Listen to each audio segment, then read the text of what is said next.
Papua adalah pulau yang terberkati dengan sumber daya alam yang melimpah dari dasar laut hingga ke puncak pegunungan. Papua adalah surga.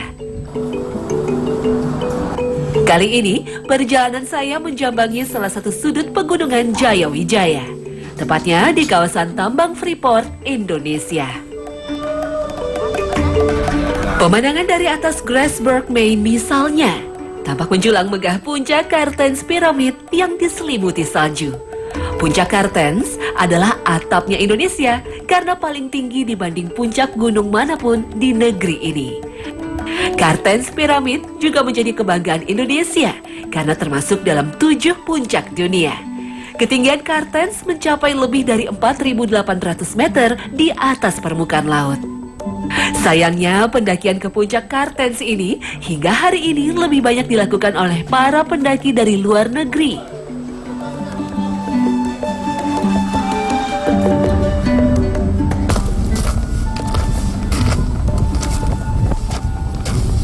Dari ketinggian 4.285 di atas permukaan laut. Di sini saya akan membuktikan ketangguhan mama-mama Papua yang bekerja di sini. Tapi sebelumnya kita nikmatin dulu Grasberg Mine.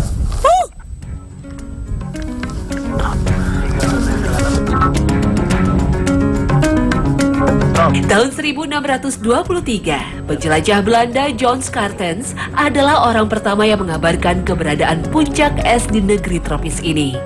Namun, eksplorasi ke kawasan ini kemudian terhenti selama beberapa ratus tahun kemudian. Ekspedisi yang dilakukan Dozy pada 1936 menguak penemuan lain, yakni adanya Gunung Tembaga di atas ketinggian 3.600 di atas permukaan laut. Ini menjadi babak baru eksplorasi yang masih terus berlangsung hingga hari ini. Dunia pertambangan memerlukan sumber daya manusia yang tangguh sekaligus cerdas. Apalagi ditambah dengan lingkungan kerja yang berat di ketinggian gunung seperti Grasberg ini. Pekerja yang terlibat adalah orang-orang pilihan terbaik di bidangnya. Latar belakang akademik saja tidak cukup untuk mampu bertahan di lingkungan kerja yang berat seperti ini.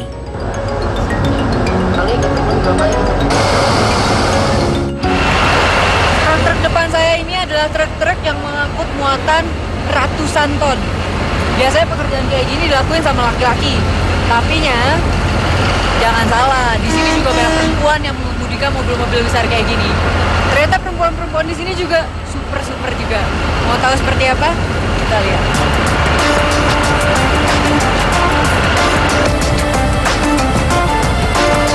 Kehadiran pekerja perempuan di dunia pertambangan masih sangat sedikit, apalagi di bidang pengangkutan material berat seperti di kawasan Grasberg ini. Figur-figur perkasa ini mampu tampil setelah melalui pendidikan yang diselenggarakan oleh Akademik Pertambangan Nemangkawi. Lembaga pendidikan pertambangan untuk generasi muda Papua, khususnya di Kabupaten Mimika.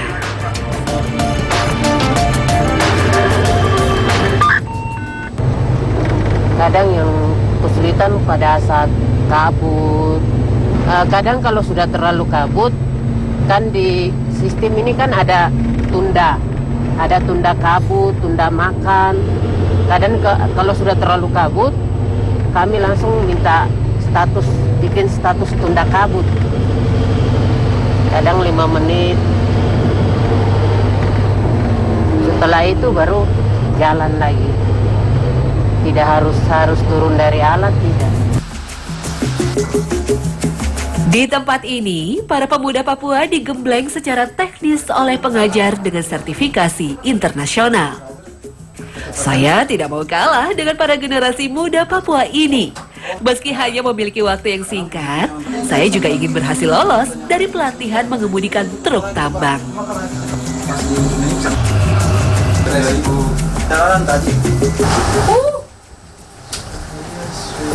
Bye. Nabrak. Om, gimana Om? Ya. Kebakar.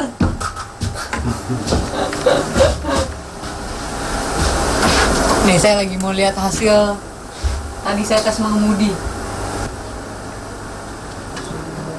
Jadi berdasarkan data yang kita ambil dari hasil report akhir dari pelatihan tadi, Mbak Dina, yang kesalahan itu ada 22 rekor kesalahan.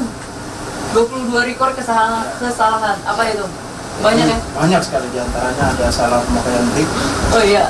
overspeed, jalannya juga ambil jalan sebelah sisi kanan, tidak ke kiri. Oh iya. Ya, kemudian yang paling parah itu sampai menabrak truk yang lain. Nah, mengakibatkan kos sampai 33.000 US dollar. 33.000 US dollar. Iya. Hampir setengah miliar. Luar biasa prestasi saya, Om. Selamat. Itu gunanya simulator. Oh iya. Jadi dengan kerusakan itu kalau kita di alat aktual kan berarti uang perawannya kita udah kumpul itu. Nah, ini dia fungsinya simulator Fungsi- ini tuh seperti itu. Iya. Semuanya detail lah, secara detail dinilai dari Ya. mulai klakson tadi nggak Ya, dibunyiin, sampai safety dulu.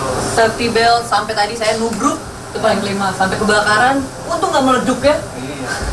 Itu ibu nggak kebakaran. Nah, itu sudah. Di Grassberg, Maine, juga ada Masjid Al-Araf. Ini adalah masjid tertinggi yang ada di Indonesia. Lokasi masjid ini bahkan lebih tinggi dari puncak Gunung Rinjani sekalipun. Padahal ketinggian puncak Rinjani adalah 3.726 meter dari permukaan laut. Di sini juga disediakan sarana sebuah masjid, dan masjid ini berada di ketinggian 3.760 meter di atas permukaan laut. Pastinya ini adalah masjid tertinggi di Indonesia.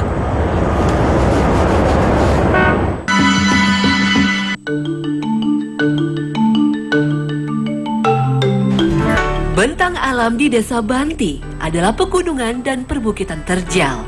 Kemegahan pegunungan Jayawijaya yang kondang masih terasa kuat di desa kecil ini.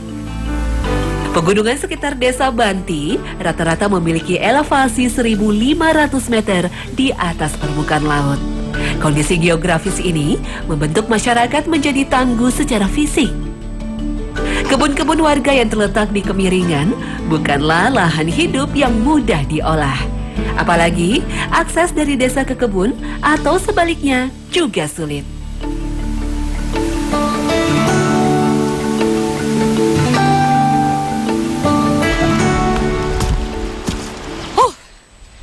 Sekarang saya ada di kawasan kebun masyarakat di sini. Lihat, konturnya miring, jadi mereka berkebun di dataran yang miring seperti ini. Ini semua kebun-kebunnya mereka. Dan nanti di sana saya udah janjian sama Mama Feriana mau bantu-bantu dia, mau kasih bantu panen ubi. Ayo, lanjutkan. Kebun masyarakat Desa Banti mewakili pola dan cara tanam masyarakat lain di seluruh wilayah ini.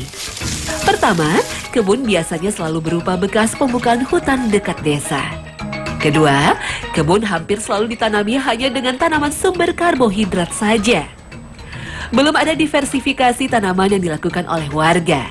Padahal tingkat kesuburan tanah di wilayah ini begitu luar biasa. Iya. Nah, ini Mama Feriana nanam di sini. Nanam namanya ini ubi. Oh bukan, kalau ini itu di sini namanya kuning dan putih. Tapi biasa masyarakat kita nyebutnya ini ubi jalar. Ini yang putih ya? Putih. Ayo kita cari lagi. Rekayasa lahan menyikapi kemiringan juga minim dilakukan oleh masyarakat. Padahal jika dilakukan, bisa jadi Banti akan menjadi desa penghasil pangan yang melimpah.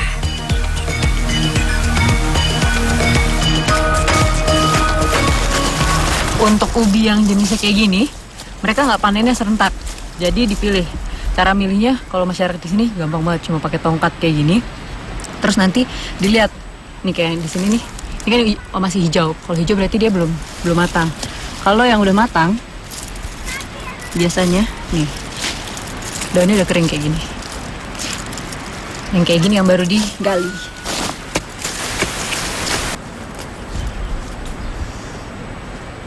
Bener kan, dapat? Hahaha, Mama dapat. Besar ini, yang kayak gini yang dicari. Kita cari lagi. Jadi masyarakat di sini biasanya nanemnya memang sumber pangan karbohidrat kayak gini. Biasanya mereka konsumsi sendiri atau juga mereka jual ke pasar tradisional. Tapi mereka panennya itu nggak setiap hari, kalau lagi diperlukan aja. Dan kayak gini, dapatnya kadang banyak, kadang sedikit. Keberadaan pasar tradisional di pedesaan Papua selalu menarik untuk dikunjungi. Transaksi yang terjadi di pasar kecil ini tidak seberapa, mengingat volume dagangan yang dibawa masyarakat pun sangat minim. Tapi saya merasakan semangat dan keceriaan di wajah perempuan Banti ini. Kaum perempuan Papua pekerja keras yang menjadi tulang punggung keluarga.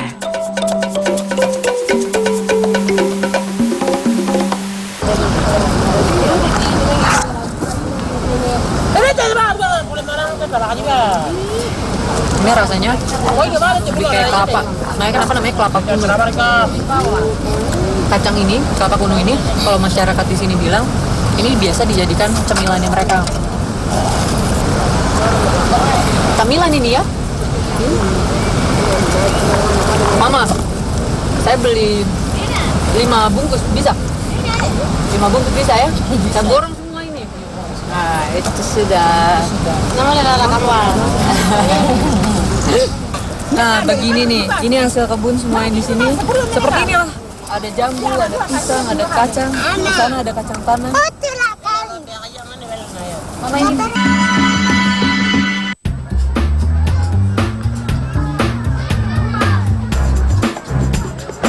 Kampung Tagabera adalah bagian dari Desa Banti yang berada di sisi selatan Pegunungan Jayawijaya. Jika kita mengaksesnya dari kota Tambang Tembagapura, perlu waktu kurang lebih 1 jam dengan kendaraan bermotor. Kondisi Tagabera mewakili sebagian besar pemukiman masyarakat di dataran tinggi Mimika. Untuk mengaksesnya, kita harus melalui jalur desa yang kecil dan curam di salah satu sisi perbukitan. Posisi kampung berada di puncak bukit yang tidak terlalu luas. Dikelilingi benteng alami berupa perbukitan terjal dan jurang yang dalam. Penghiburan masyarakat sehari-hari satu-satunya adalah keindahan alam yang tersaji megah di depan mata. Sebagian besar penduduk di kawasan ini adalah suku Amung Me yang bermata pencaharian sebagai pemburu dan petani ladang.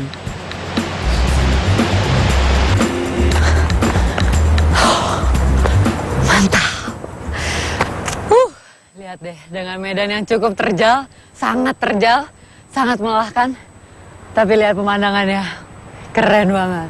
Masyarakat di sini, memang kalau misalnya mau beraktivitas, dari kampungnya turun ke bawah melaksanakan aktivitasnya dengan melalui jalur yang terjal kayak gini. Lihat rumah-rumahnya di situ.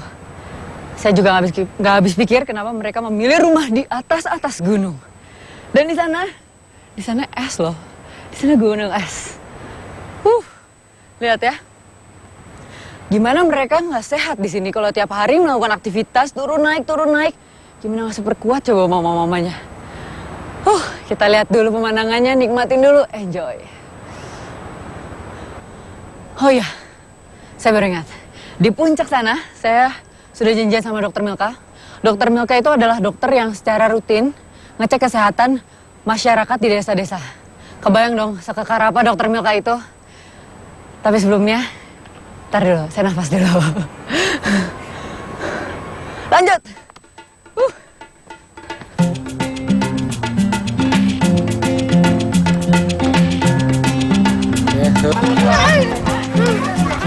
Lihat, di belakang saya ini adalah aktivitas yang dilakukan secara rutin di Desa Tagabera ini. Sayang banget kalau misalnya kesini tapi melewatkan aktivitas di belakang saya ini nih. Seperti apa? Kita lihat, pasti anaknya lucu-lucu banget.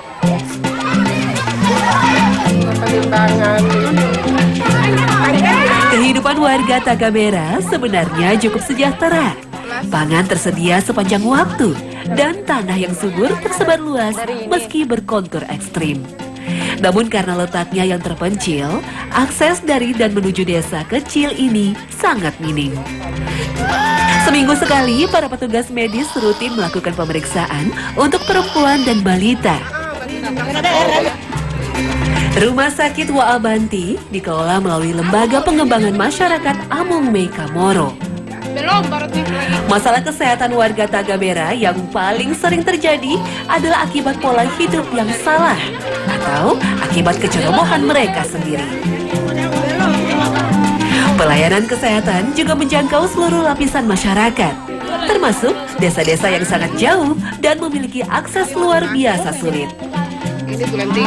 Semuanya pelayanan ini disediakan secara gratis demi meningkatkan taraf kesehatan seluruh lapisan masyarakat, baik itu masyarakat Amung Mei maupun masyarakat suku Kamoro. Pelayanan dengan sistem jemput bola seperti ini diyakini lebih maksimal, terutama untuk melakukan tindakan preventif. Jika tidak, sulit mengajak kaum perempuan yang memiliki balita untuk berkunjung ke fasilitas kesehatan terdekat. Banyak kasus kesehatan yang terjadi seringnya dibawa ke fasilitas kesehatan ketika kondisinya sudah parah. Selain monitoring kesehatan ibu dan anak, kegiatan posyandu juga dilakukan berbarengan dengan sekolah alam. Semacam sekolah dadakan dengan fokus pengajaran kesehatan kepada anak-anak. Dengan cara ini, generasi penerus Desa Banti diajari cara hidup sehat sejak dini.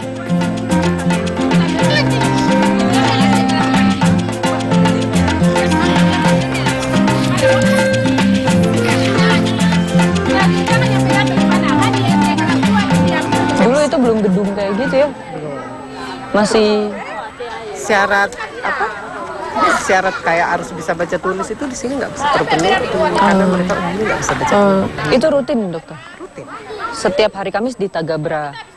Jadi Rabu pertama, Kamis minggu pertama. Jadi sekarang udah ada 5 posyandu di setiap titik desanya. Oh gitu. Pertama bagaimana lihat kamarnya? Pertama tuh bagaimana? Tidak. Wow. Kasih buka lebar biar kepalanya nggak sakit. Angkat dulu sedikit. Oke. Sudah? Oke. Pegang begini. Ya, Oh, iya. gitu.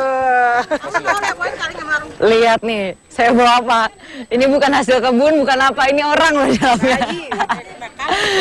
Lihat ya, ini setiap hari mama-mama di sini bawa noken isinya bayi, hasil kebun. Dia ke pasar, berkebun selalu bawa-bawa kayak gini ya mama ya.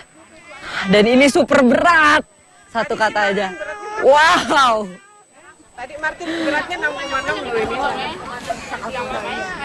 Oke. Nangis. Ya, sudah. Beda ya kalau digendong sama orang lain. Langsung nangis. Saya rasa bukan saya punya mama ini. Iya. Beda. Rasanya lain kalau digendong sama saya langsung nangis.